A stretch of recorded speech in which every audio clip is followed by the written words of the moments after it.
You're listening to the Codependent Millennial Podcast with Sophie Shiloh, episode 37, Self-Doubt.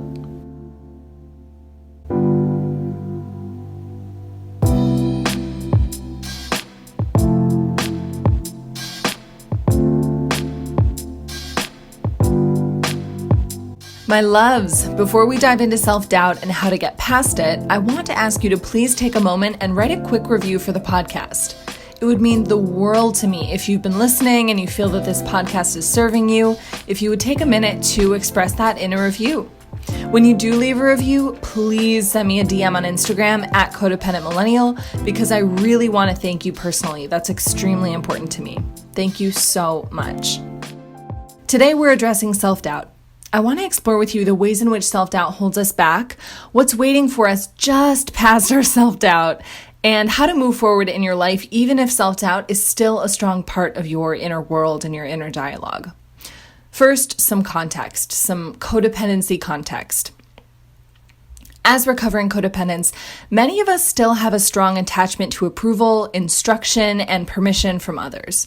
We don't really fully know how to be okay without it. That's part of what we learn on our journey in healing codependency.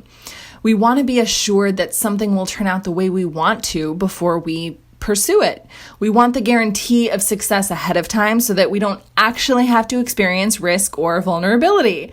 We're not always willing to accept the inherent risks and the vulnerability that our goals and dreams require of us. What happens when we don't know how to let the self-doubt and the fear just be, just exist? What happens is we let it control us. So then not only is the self-doubt there, but it's in charge. It decides for us what we can and can't have. Let's bring this down to earth a little bit so that you can kind of understand mechanically how this works in your life, how it plays out. I want you to think of a time when you wanted to apply for a job you thought was a bit out of reach, or a time when you wanted to state an unpopular opinion to a group of friends or to your family, or maybe a time when you wanted to go out in an outfit that felt a bit risky for you and you didn't do it. Think of that time, have it in your mind. What held you back? Very likely it was fear, self-doubt, an unwillingness to experience the discomfort that these things would have required from you. In that moment, whatever moment you're thinking of, you weren't the one in charge. You weren't the one getting to decide what was possible for you, what was available to you. Your self-doubt was the one deciding that. Looking back, are you happy with the way that played out? Do you wish you had been willing to risk that vulnerability and discomfort and potential rejection? Do you want to continue to let the doubt and fear dictate what you do and don't get to do in your life? If you do, if avoiding the discomfort of risk, of vulnerability, of potential rejection is more important to you than showing up for yourself, then honor that. Ask yourself why. Definitely do that. You want to get clear on that and also see if you like those reasons. But if you do like those reasons, if you like your reasons for valuing the avoidance of risk over really showing up for yourself truly, then okay, by all means, do what you need to do. But if you don't want to let self-doubt, fear, and concern for what others might think control what you do and don't get to do, then get ready to experience some discomfort, at least for a while. Know what you're signing up for. Know your reasons why and decide. This is me trying to make the case for discomfort, which I'll do in a moment. But just know, like I said, know what you're signing up for and know why you're signing up for it. I've spoken in previous podcasts about the fact that you have to have a compelling reason behind, for example, very topical with this podcast, you have to have a compelling reason, for example, behind why you want to set a new boundary. The process of boundary setting can be excruciatingly painful, can be terrifying, can be like just so scary and so painful. And so unless you have a really strong reason for the boundary, unless you have a driving force behind you wanting to set the boundary, it's very likely that you will revert to old behavior, that you will abandon the boundary and abandon yourself in that. It's not likely that you're going to be able to withstand the discomfort of setting and maintaining a boundary unless you have a good reason for it. Same thing with discomfort here with self-doubt. And again, self-doubt is something that we experience all the time with boundaries. I mean, good God, when you set a boundary, and I've talked about this too, when you decide to stop people-pleasing, people are no longer pleased. So you're going to get some pushback. Self-doubt is inherent in that process. And again, know what you're signing up for. Don't lie to yourself about the fact that this is going to be difficult. Like, don't go into this process of healing codependency in general, but also of doing things that you know will require you to push through your self-doubt. Don't go into that expecting it to feel easy and fun and no big deal. Because then the moment you're hit with that discomfort or that vulnerability or that fear, you'll either use it as a sign that something has gone wrong and that you should turn back, or you'll just not be really willing to sit in that uncomfortable place enough to move through it. So again, don't lie to yourself. Know what you're signing up for. You're signing up for discomfort. Okay, so back to what I was saying before, I want to make the case for discomfort. The reward you get for deciding to allow fear, self-doubt, insecurity, and vulnerability to be a part of your experience, but not a hindering force in your life, is so much more than the job you get after you apply, or the engaging conversation you have when you voice your opinion, or the rush you feel when you actually step out of your house in that crazy outfit that you really love. The reward you get when you decide to feel the self-doubt and live your life anyways is your life. When you're making decisions that are basically dictated by what you think you're allowed to do, by what you think others will approve of, by what you know will work out perfectly with no risk involved, you're not even making your own decisions. You're not even really living your life. Those decisions are theirs. You're just doing what you think you're allowed to do. That's not a life. That's not freedom. That's just like, yes, technically it's your life, but you're not making it yours. Like, oh man, okay, let's talk about that for a second. What if you lived as if you had to make your life yours? Like, as if you had to make it your own, as if you had to claim it. If you had to claim it by the decisions that you made. Right now, right this minute, are you living your life truly as if it's your life, or are you living your life within the confines of what you think your life is allowed to be? Are you living your life within the confines of what you think you are allowed to be?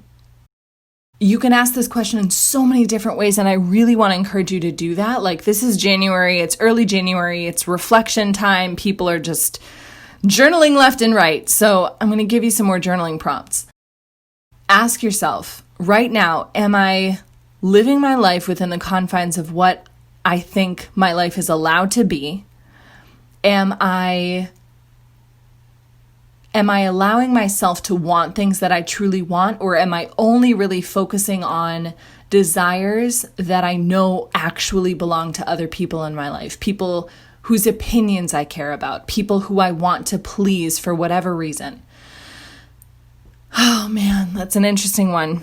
By the way, if you ever want to share your responses or your thoughts, your reflections to these journaling prompts that I say in these podcasts, please feel free. You can always either email me or send me a DM, because they're really interesting questions, and I think it's really interesting that we talk about them, especially as recovering codependents, because guess what?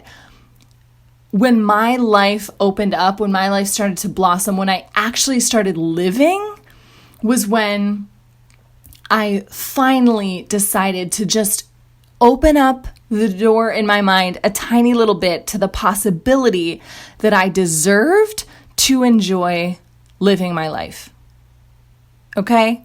Look, if you are new to the podcast or if you haven't heard me talk about this in the past, I'll say it again.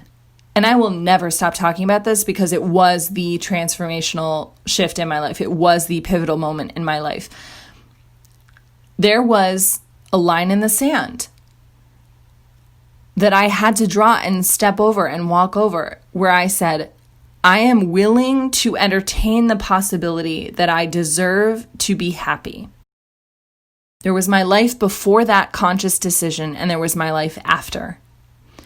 And I wasn't capable of truly living my life in the before of that situation. This is getting so confusing with the imagery and the line in the sand.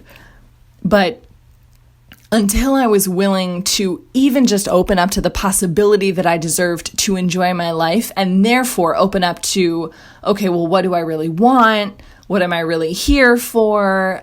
If I'm no longer living in pursuit of people's approval, then what the fuck am I doing? Like, I had to ask that question and go through that transformation and that transition in my mind to even be able to live my own life.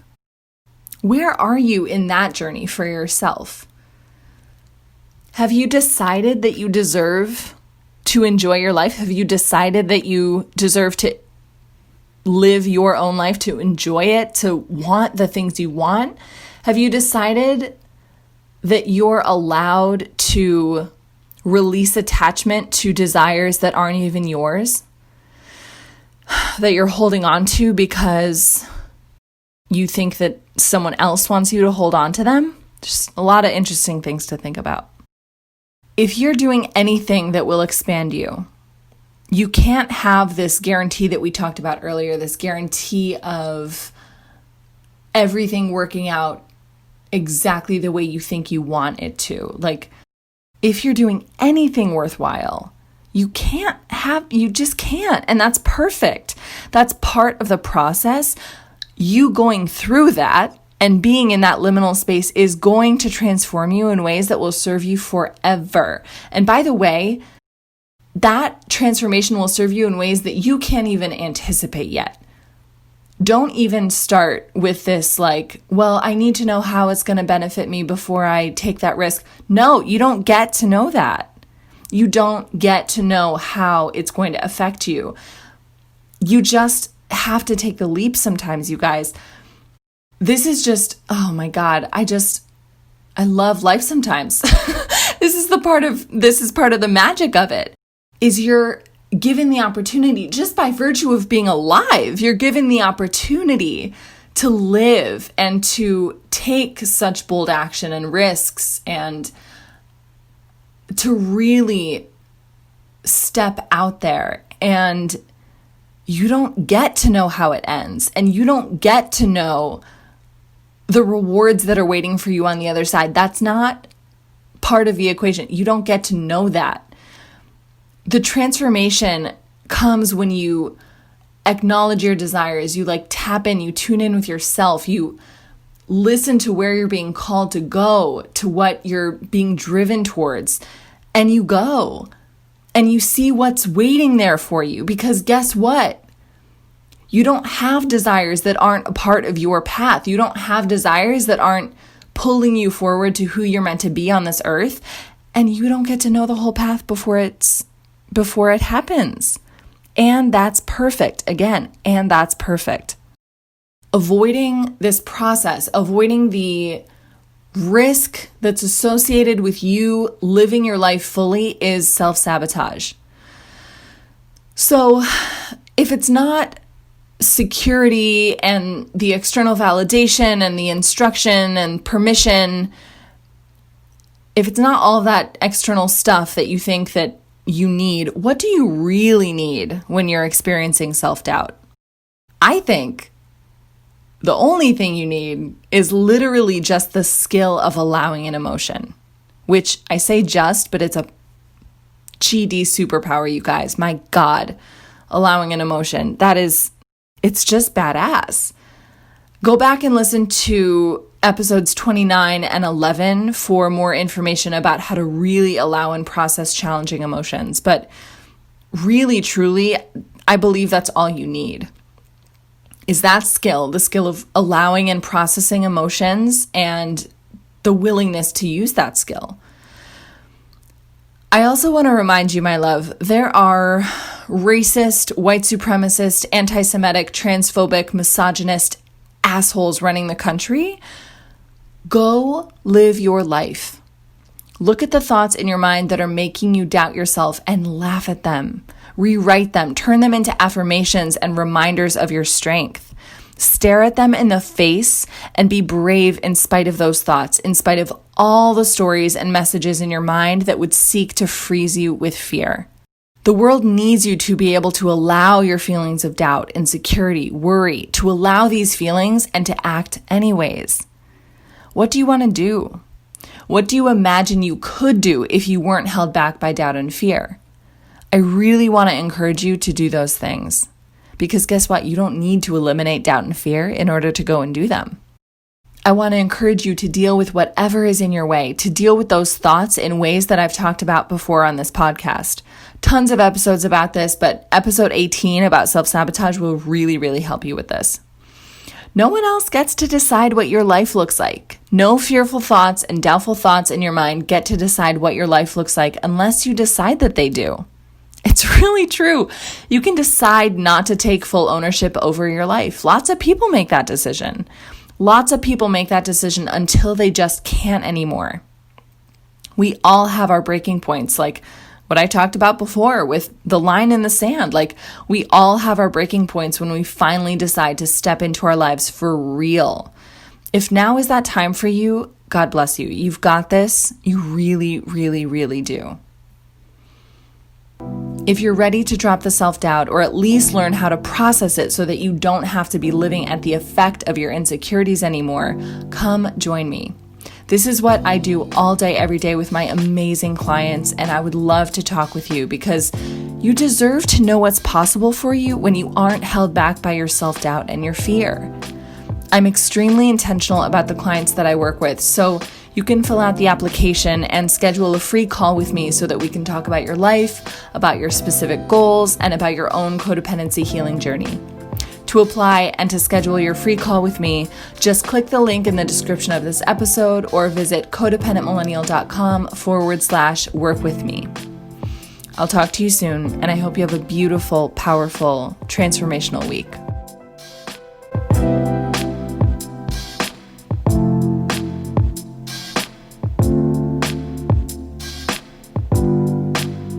If you liked what you heard in this episode, join me over on Instagram at Codependent Millennial for more tips on how to move beyond codependency and build a life you truly love.